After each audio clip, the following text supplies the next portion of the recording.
saya Iksan Raksanjani. Saya Ihsan Nasaruddin. Maka nama saya Imam Abdul Aziz. Kami dari kelompok 5 akan mempresentasikan Materi tentang Pentingnya persepsi dalam komunikasi. Selamat menyaksikan. sebagai makhluk sosial, komunikasi adalah hal yang sangat penting dalam keberlangsungan hidup mereka. Tanpa komunikasi, manusia jadi sulit untuk berinteraksi dan saling memahami. Dalam rangka memenuhi tugas hidupnya selaku makhluk sosial, manusia senantiasa berinteraksi dengan orang lain. Untuk itu, manusia telah dibekali dengan berbagai alat dan kemampuan yang memungkinkan mereka dapat menjalankan fungsinya. Di antara alat perlengkapan manusia adalah alat indera. Dengan alat-alat indera tersebut, manusia dapat melihat, mendengar, merasakan, dan menyentuh dunianya sehingga ia dapat menjadi manusia yang sesungguhnya. Dalam konteks perilaku, hal itu berarti bahwa alat-alat indera yang dimilikinya telah menyebabkan manusia mampu berpikir, merasakan, berkehendak, dan memiliki persepsi tertentu mengenai dirinya dan dunia sekitarnya. Pikiran, perasaan, kehendak, dan persepsi itu sekaligus merupakan aspek-aspek psikologis yang melengkapi kepribadian manusia.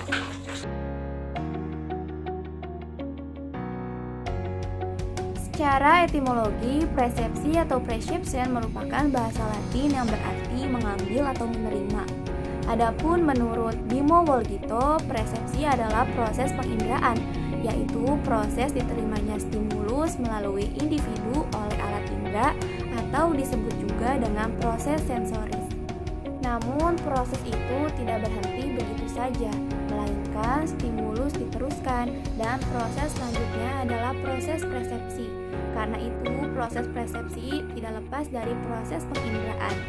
Proses penginderaan merupakan proses pendahuluan dari proses persepsi. Dan pandangan menurut Alex Sobur. Jadi, persepsi adalah proses menerima, menyeleksi, mengorganisasikan, mengartikan, menguji, dan memberikan reaksi kepada rangsangan panca indera atau data. Nah, persepsi adalah kemampuan otak dalam menerjemahkan stimulus, atau persepsi juga merupakan proses untuk menerjemahkan atau menginterpretasi stimulus yang masuk ke dalam alat indera. Persepsi manusia, baik berupa persepsi positif maupun negatif, akan mempengaruhi tindakan yang tampak. Tidak positif biasanya muncul apabila kita mempersepsi seseorang secara positif dan sebaliknya.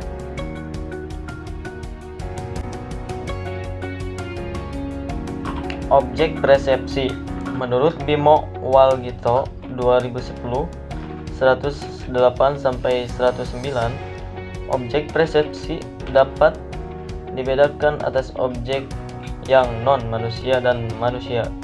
Objek persepsi yang berjudul manusia ini disebut person perception, atau juga ada yang menyebutkan sebagai social perception. Pada objek persepsi manusia, manusia yang dipersepsi mempunyai kemampuan-kemampuan, perasaan, ataupun aspek-aspek lain seperti halnya pada orang yang mempersepsi. Orang yang mempersepsi, karena itu pada objek persepsi, yaitu manusia yang dipersepsi, lingkungan yang melatar belakangi objek persepsi, dan perseptor sendiri akan sangat menentukan dalam hasil persepsi. Faktor yang mempengaruhi persepsi. Persepsi itu akan muncul ketika adanya stimulus. Maka stimulus harus cukup kuat dan stimulus harus memiliki kejelasan. Selain itu, keadaan individu juga dapat menjadikan faktor pembentukan persepsi terhadap objek yang dipersepsikannya. Keadaan jasmani dan psikologis menjadi faktor keadaan individu yang dapat mempengaruhi persepsi. Jika sistem jasmani fisiologis terganggu, maka akan berpengaruh pada hasil persepsi pada suatu objek.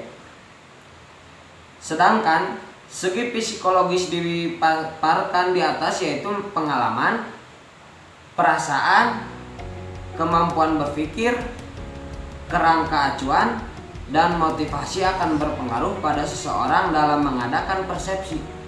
Dari pemaparan di atas, maka persepsi dipengaruhi oleh 3 faktor. Yang pertama, objek yang dipersepsikannya. Yang kedua, alat indera termasuk saraf dan pusat susunan saraf. Yang ketiga, tadi yang kedua ya. Yang ketiga, perhatian.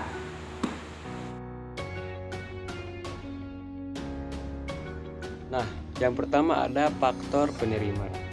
Menurut Robin, apabila seseorang mengamati orang lain yang menjadi objek sasaran persepsi serta mencoba memahaminya.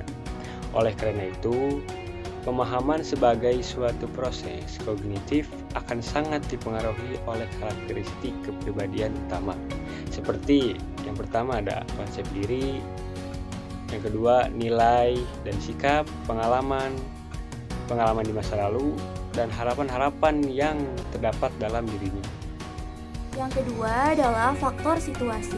Menurut psikologi sosial, situasi sebagai keseluruhan faktor yang dapat mempengaruhi perilaku individu pada ruang dan waktu tertentu.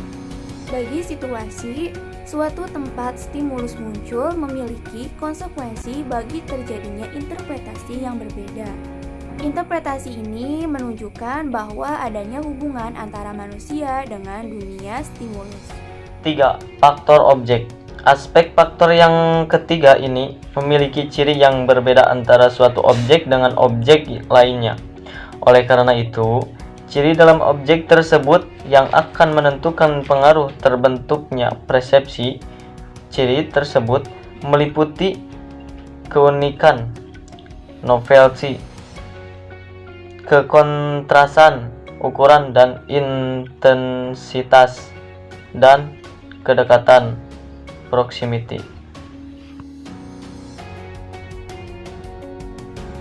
Pada umumnya, para pemerhati psikologi komunikasi mengikuti 5 tahapan terbentuknya persepsi. Tahap 1, individu menerima stimulus atau rangsangan dari luar. Di saat ini, sense organs atau indera akan menangkap terhadap stimulus. Tahap kedua, stimulus tadi diorganisasikan berdasarkan tatanan tertentu. Misalnya, membuat semacam diagram tentang stimulus dan refleks perilaku. Tahap 3, individu membuat interpretasi dan evaluasi terhadap stimulus. Tahap 4, stimulus yang sudah diorganisasikan itu terekam dalam memori. Tahap 5, semua rekaman itu dikeluarkan, itulah persepsi. Kegagalan dan kekeliruan dalam persepsi. Persepsi kita seringkali tidak cermat. Salah satu penyebabnya adalah asumsi atau pengharapan kita. Kita mempersepsikan sesuatu atau seseorang sesuai dengan pengharapan kita. Beberapa bentuk dan kegagalan persepsi adalah sebagai berikut. Yang pertama adalah kesalahan atribusi. Atribusi adalah proses internal dalam diri kita untuk mengetahui penyebab perilaku orang lain. Dalam usaha mengetahui orang lain, kita menggunakan beberapa sumber informasi. Misalnya, kita mengamati penampilan fisik seseorang karena faktor usia, gaya pakaian, dan daya tarik. Hal itu dapat memberi isyarat mengenai sifat-sifat utama seseorang. Salah satu sumber kesalahan atribusi lainnya adalah pesan yang dipersepsi tidak lengkap atau tidak utuh, sehingga kita berusaha untuk menafsirkan pesan tersebut dengan penafsiran sendiri atau mengisi kesenjangan dan mempersepsi rangsangan atau pola yang tidak lengkap itu sebagai lengkap. Efek halo.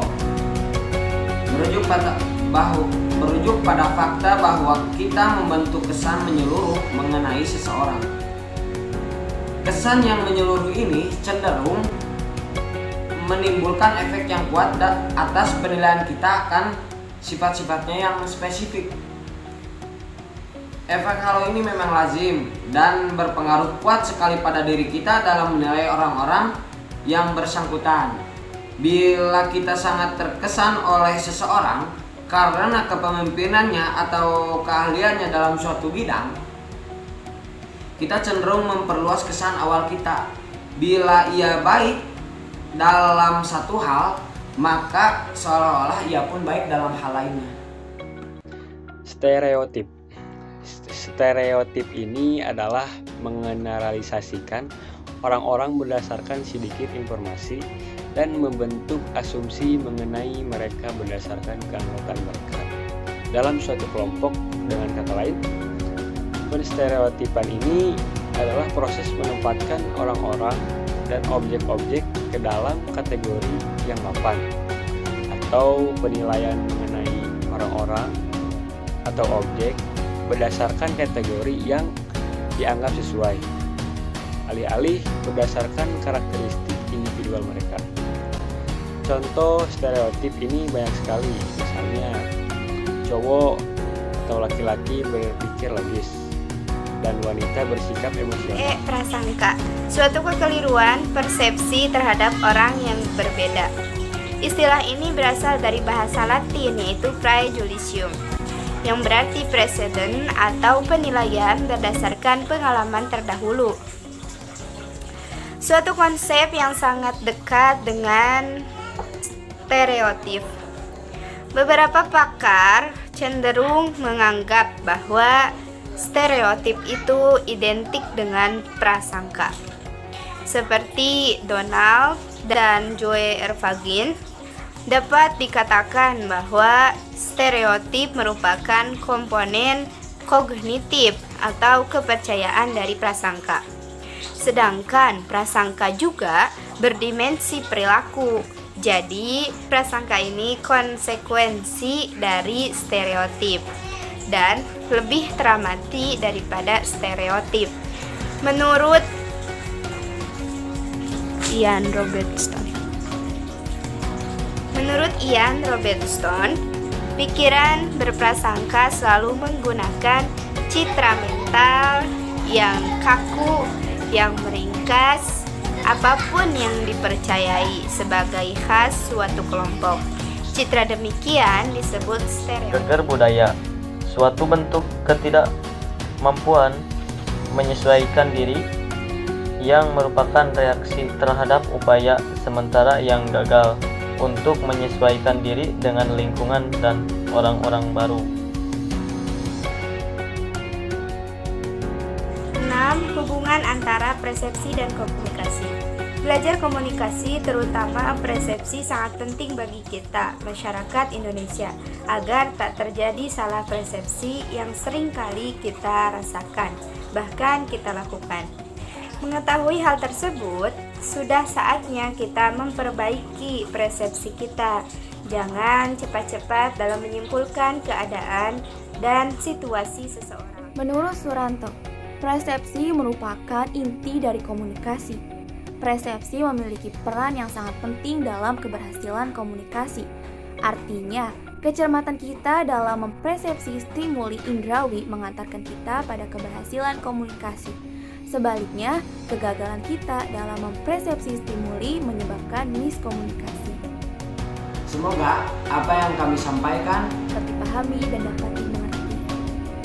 Dapat bermanfaat khususnya bagi saya, umumnya bagi kita semua.